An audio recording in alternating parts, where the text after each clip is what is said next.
dit is een zaak die bestaat al dikke 40 jaar. Ik denk dat mijn schoonheid in begin 60 jaren, Piet Talsma, begonnen is vanuit het huis met het verkeerpje van televisies.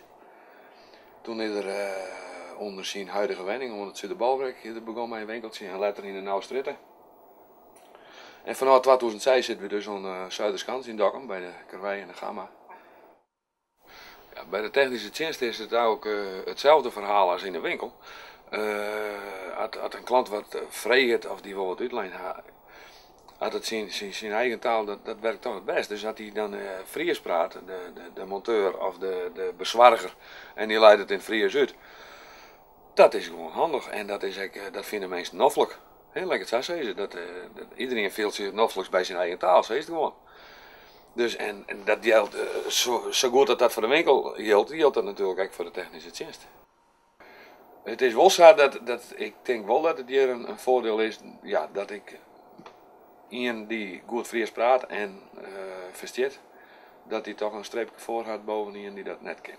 Omdat hij toch wel in een hele Friese hoeken zit wat taal betreft. Eigenlijk praat iedereen in Fries. En ik had vanmorgen nog even een nijtocht, omdat ik wist dat kommersoort van, hebben wij ooit een werknemer gewoon die geen Fries praten.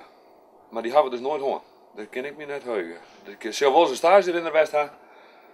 Maar nee, net mensen die hier echt aan het werk zijn. Het is hier al hier Fries. En in Dokkum wordt ook een hele grote Fries praten. En ik wil Dokkums natuurlijk, maar daar kan je gewoon Fries in praten. Ik denk dat de klant dat echt verwacht. En die vindt dat noffelijk.